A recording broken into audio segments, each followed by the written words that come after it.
Bueno, recibo con gran alegría y con profundo orgullo a Héctor Chamis, que es un brillantísimo profesor de la Universidad de Georgetown y columnista del diario El País. Está de visita aquí en Miami.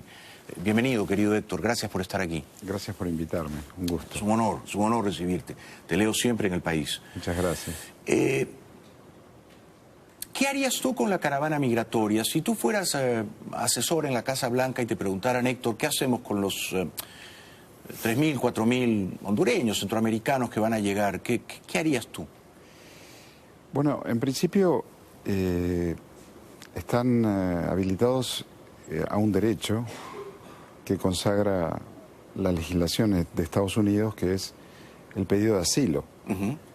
Entonces, un poco lo que vos decías antes de, bueno, recibirlos, tenerlos una semana, bueno, eso significa también escucharlos legalmente al pedir asilo. Porque, por un lado, emigran por necesidad, por una situación económica, en recesión, por la pobreza, pero también por la violencia, también por la tremenda violencia. ¿Tú te acuerdas de aquel tren La Bestia?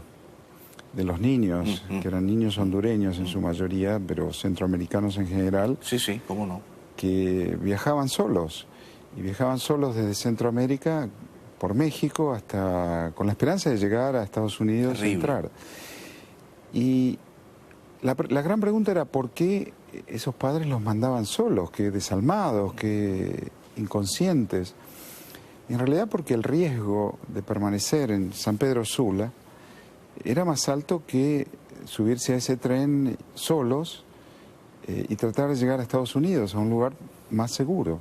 Es tremendo lo que acabas de decir. Eso da una idea del riesgo de tener a tus hijos viviendo en San Pedro Sula, ¿no? Exactamente, por las pandillas, por los narcotraficantes que los reclutan a edad temprana y que además amenazan a los padres para llevar a cabo ese reclutamiento. Entonces, es una decisión, como padre, es una decisión racional en última instancia. El riesgo es menor en ese tren que estando aquí donde el narcotraficante de la calle de enfrente ya le dijo que tiene que ir un joven de 14 años, 15 años, ya tiene que ir a trabajar para él. O sea, y estoy de acuerdo contigo, estos migrantes merecen como mínimo ser escuchados. Ahora, ¿Honduras es una dictadura o es una autocracia? Hernández se hizo reelegir, violentó el marco legal de su país. Si en tu opinión es una autocracia Honduras, ¿se puede justificar que son refugiados políticos? ¿O estoy tensando mucho la cuerda? No, Honduras yo creo que, bueno, es un caso más de los tantos en nuestra región de presidentes que estando en el poder cambian las reglas del juego para quedarse en el poder. Son elegidos por un periodo de tiempo, las reglas indican que no puede quedarse, pero estando en el poder las cambian la Constitución o directamente emiten un decreto o la Corte Suprema tiene un fallo a favor de ellos y se quedan. Y ha sucedido en muchos países, en la gran mayoría de nuestros países en realidad. Eso a veces termina en una dictadura pura y dura, Venezuela, yo diría Bolivia, pero a veces es simplemente malas prácticas. No es que podríamos llamar a eso una democracia liberal, como, digamos, como los libros enseñan. Y yo creo que Honduras está en ese terreno. Tenían las leyes pétreas, que era un gran acuerdo político a posteriori del golpe de 2009, no, porque el golpe ocurrió a raíz de un intento. Exactamente, Zelaya quiso hacer desde la izquierda lo que luego Hernández ha hecho desde la derecha. Exactamente. Entonces sí hay una serie de malas prácticas y un contexto de enorme violencia por las pandillas, por los narcotraficantes, por el crimen. Ya que has mencionado a Venezuela, a la que has descrito con justeza como una dictadura pura y dura, y aquí te agradezco, eres tan cercano al secretario de la OEA, el uruguayo Almagro, y ya que estuviste con Luis Almagro en la visita que él hizo a la frontera entre Colombia y Venezuela, lo acompañaste y además lo aconsejas muy sabiamente, por todo lo cual te agradezco de corazón, porque es una gran contribución desinteresada la que haces a la causa de la libertad. En aquella ocasión recuerdo que Almagro dijo, y yo lo aplaudí, pero mucha gente salió a, en fin, criticarlo, que el uso de la fuerza no podía descartarse como última opción, agotadas todas las instancias anteriores, para libertar al pueblo venezolano. ¿Qué piensas tú de eso en general, Héctor? Yo pienso que hay una discusión importante y si personalmente estoy a favor de una invasión o de una intervención militar de una potencia extranjera, no. Pero sí creo que hay una discusión importante que ese comentario abrió y que es una discusión que tenemos que llevar adelante, que es la responsabilidad de proteger, que es parte del derecho internacional, y una discusión en paralelo a eso que es la definición de genocidio. Explícanos eso, por favor, la responsabilidad de proteger. Porque, bueno, la responsabilidad de proteger es una consecuencia de dos genocidios ocurridos en el siglo XX, el de Ruanda y el de los Balcanes. Los Balcanes. Exactamente. En donde es una resolución de la Asamblea General de Naciones Unidas que, ante una situación donde está en riesgo objetivo y verificable la integridad de una población, de un grupo humano en su totalidad o en una buena parte, la comunidad internacional tiene la responsabilidad de proteger y eso, en determinadas circunstancias, amerita una intervención con el uso de la fuerza. Y eso, según esa resolución, tiene que tener la autorización del Consejo de Seguridad de Naciones Unidas. No es el caso de Venezuela, pero bueno, veamos qué ocurre. Porque yo creo que esto se relaciona con qué entendemos por genocidio. Porque ¿cuántos muertos hacen un genocidio? ¿Son millones? ¿Y cuáles son los métodos? El genocidio no necesariamente depende de un método. Stalin cometió un genocidio sin guerra, sin bombas, con hambre, ¿verdad? Con el Holodomor. Mao también, Pol Pot Mao también. Exacto. Entonces, eso es un poco lo que está ocurriendo en Venezuela, donde las cifras varían, pero la más conservadora respecto a la emigración venezolana habla de 2,5 millones de personas. Otros hablan de que esto ha llegado a 4. Solamente en Colombia hay 1 millón a propósito de lo que decías de los migrantes centroamericanos, ¿no? Son 7.000. Y Colombia ha absorbido 1 millón. 1 millón en Colombia solamente. Y no pasó nada, ¿no? Claro, exactamente. No se fundió el país. Y además lo que está haciendo Colombia es absolutamente admirable, Sí, porque los ha censado, como señalabas, tu pedido a Estados Unidos, Colombia ya lo ha hecho. El gobierno de Colombia los ha censado, los ha empadronado, los ha atendido en sus necesidades sanitarias, en su alimentación, los ha relocalizado en lugares donde pueda haber empleo, los ha normalizado, los ha regularizado, les ha dado residencia a una enorme parte de ese 1 millón de habitantes. Pero bueno, esa gente se va porque es una dictadura, pero se va porque hay hambre. Sí. Y se va porque no hay acceso a una atención médica. Sabes que prácticamente quedan 2 o 3 hospitales en Venezuela donde se puede realizar diálisis. No sabía. En todo el país. Los enfermos de diálisis mueren, así. Y es un gobierno, además, que se ha negado sistemáticamente a recibir cualquier tipo de ayuda humanitaria.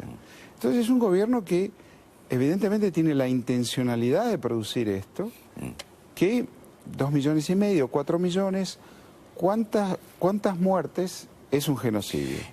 Siguiendo tu brillante línea de razonamiento, un gobierno de entraña autoritaria, además, ¿no?, que mata de hambre a la población o que la mata por falta de atención médica, puede estar perpetrando un genocidio, ¿no? Porque yo creo que las víctimas son centenares de miles, si no millones.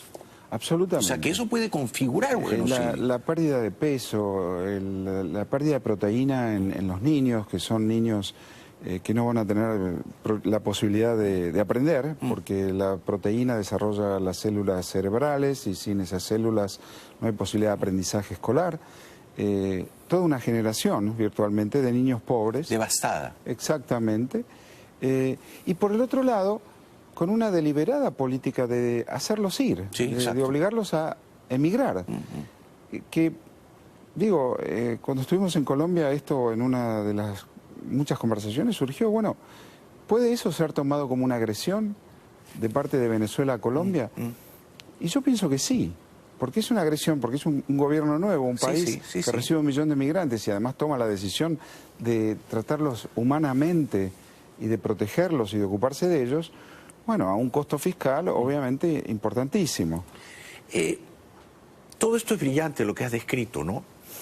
Y además está sustentado en hechos. Ahora, ¿se podría pedir a Naciones Unidas que autorice el uso de la fuerza? Un uso limitado, un uso constreñido a unos propósitos específicos, con el argumento de que en Venezuela se ha cometido y se continúa cometiendo un genocidio. ¿Tú crees que esa iniciativa podría prosperar en Naciones Unidas? Probablemente no ahora, no. Pero yo creo que eso es una conversación a tener. De vuelta, ¿qué es un genocidio? Está definido por el Estatuto de Roma, que tipifica el crimen de genocidio, crímenes de lesa humanidad, crímenes de guerra. Bueno, esa es la discusión. Y por el otro lado, también hay que tener en cuenta que este es un gobierno que se ha negado sistemáticamente a recibir ayuda humanitaria, con el pretexto que el imperio y toda esa narrativa. Sí.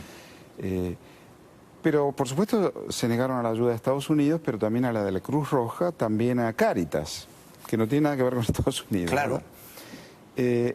Ahora, una ayuda humanitaria, una operación de ayuda humanitaria, una intervención humanitaria como la especifica Naciones Unidas, va acompañada de la fuerza también, a un mínimo para proteger al personal que llevan para proveer de esa ayuda. Hay unos cascos azules. Exactamente. Entonces, yo creo que esa es la discusión. Porque no puede el gobierno, porque constituye un crimen de lesa humanidad, el hambrear a su población, no puede darse el lujo ese gobierno de rechazar esa ayuda. Con lo cual, cuando el señor Almagro, que ha hecho un brillantísimo trabajo en la OEA, habló de usar la fuerza como última instancia, estaba pensando en esto que tú has descrito, no en una intervención militar unilateral de los Estados Unidos. Estaba pensando, y no es el único, hay mucha gente que hay muchos venezolanos, que Diego Arria, por ejemplo, un ex embajador de Venezuela en Naciones Unidas. ¿Cómo no lo conozco? Que ha sido presidente de la Asamblea General y presidente del Consejo de Seguridad, también está conversando con la gente sobre este tema, ha estado escribiendo sobre esto. No se trata únicamente de la intervención militar, de una invasión de la Guerra Fría. No estamos en la Guerra Fría, pero tenemos que desembarazarnos de esa manera de razonar, porque tampoco estamos en la Guerra Fría. Sí. Porque por el otro lado hay dos elementos que son absolutamente nuevos. Uno, que esta es una narcodictadura. Claro. Esto es un grupo criminal, una organización criminal transnacional en poder del Estado, en control del aparato del Estado. Y de ello se deriva el hecho que no están dispuestos a irse, de ninguna manera. Entonces, bueno, ¿cuántos millones de venezolanos van a tener que emigrar para que este gobierno se vaya? Bueno, tenemos que tener una discusión diferente. Sí, absolutamente brillante. Te ruego que te quedes con nosotros un momento más. Estoy disfrutando inmensamente de tu inteligencia, de tu erudición. Regresamos con Héctor Chami después de la pausa. No se vayan, por favor. Ya regresamos. Bueno, qué placer para mí conversar con Héctor Chami. Ha venido de Washington, enseña en Georgetown, pero obtuvo un doctorado en Columbia. No, cualquiera obtiene un doctorado en Columbia, ¿no? En ciencias políticas. Y escribe en el diario El País. Siempre sus columnas son deliciosas. Luego viene el profesor Justiniani, no se lo pierdan. Bueno, entonces estábamos hablando de Venezuela. Yo tengo 2 o 3 preguntas antes de pasar a otros temas. ¿Sería apropiado que la Casa Blanca decretara alguna forma de embargo petrolero a Venezuela? Es decir, que las refinerías, que son 7 u 8, dejaran de comprarle petróleo a PDVSA y dejaran de venderle gasolina? Sí. Y además es petróleo que pagan cash. Exacto. Absolutamente. ¿Por qué convendría? Bueno, convendría porque las sanciones a individuos no han dado el resultado que uno esperaba. No. También en América Latina no se ha hecho, que debió hacerse. Panamá únicamente en América Latina ha sancionado a esos individuos, a los jerarcas del régimen. Han debido acompañar a algunos países de América Pero Latina. todos los países han debido acompañar y en eso no lo hicieron. Sí. Lo hizo la Unión Europea, Japón, Suiza, Canadá y Estados Unidos. Sí. Y Panamá. Pero el flujo de divisas continúa llegando para ser usado en otras cosas, Exacto. por supuesto, a costa de la salud y el hambre de los venezolanos. El cálculo, y me puedo quedar corto, es que el 70 o el 80% del dinero en efectivo del que vive la dictadura proviene de los Estados Unidos. Absolutamente. ¿No? Ese es el cash flow del día a día. El día a día, de la caja chica, ¿no? Exactamente. ¿Y por qué Trump no lo hace? Aparentemente porque hay un cálculo electoral, porque la gasolina subiría de precio en los estados del Golfo, y entonces las refinerías le dicen, oye, no nos estropees el negocio. Bueno, eso, o qué pasaría con las refinerías que son propiedad de PDVSA en Estados Unidos, en Luisiana, en el Golfo, que tendría tal vez un impacto electoral porque subiría el desempleo, habría gente que quedaría sin el empleo si esas refinerías se quedaran sin petróleo. Pero eso es así. China, por el otro lado, que ha prestado mucho dinero a Venezuela, cobra en petróleo, en barriles. Entonces, Exacto. bueno, eso... pero no paga en efectivo. Exactamente. Porque es una deuda ya contraída. Exactamente. Si te llamaran desde Caracas Enrique Capriles, o Leopoldo López, o María Corina Machado, todas figuras visibles para mí de la oposición y todas muy respetables, porque es muy fácil criticar desde aquí, ¿no?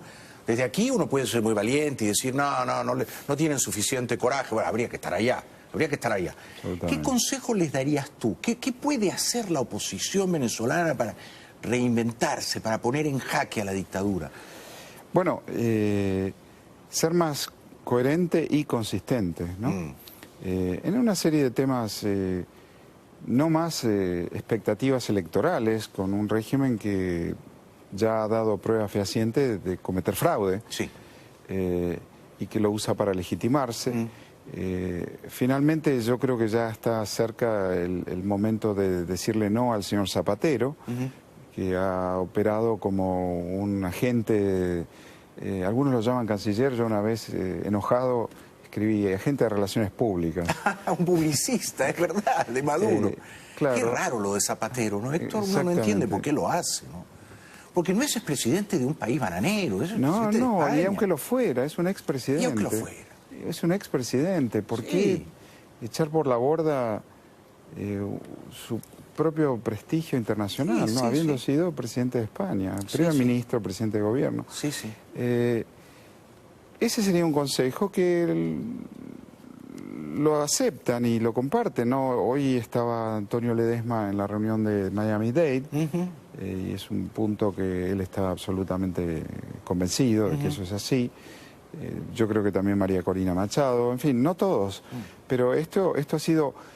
lo que dices es muy cierto, hay que ser oposición de esa gente, porque uno dice, bueno, ser oposición, pero ser oposición, porque en una dictadura militar de las de antes, bueno, no había oposición, porque la política estaba cerrada, pero este régimen es muy hábil, es estratégicamente muy lúcido, entonces saben que este espacio político que permiten es para conservar una fachada absolutamente. Con la cual van ganando tiempo siempre. Y de eso habla Zapatero cuando habla, ¿no? Cuando dice, bueno, va a haber una elección y ya hubo y fueron fraude, pero no, esta va... Es siempre una operación de relaciones públicas, como lo has descrito bien.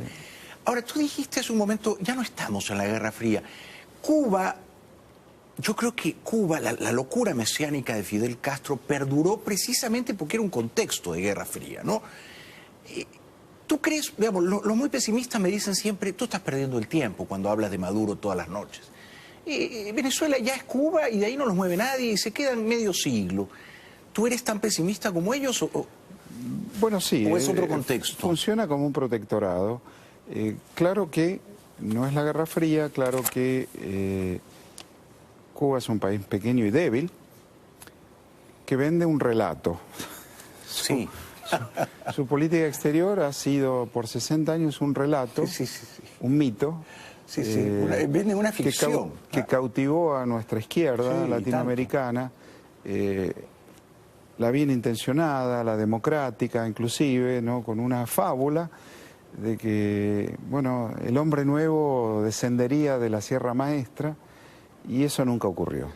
Nunca hubo un hombre nuevo, ni un hombre bueno, y yo creo que además cuando terminó la Unión Soviética y Cuba perdió el subsidio, pasaron una década muy mala hasta que Hugo Chávez, a partir de 2004, 2005, con Petrocaribe, transformó a un país que no produce petróleo, Cuba, en un país exportador de petróleo. Ya, alucinante, alucinante.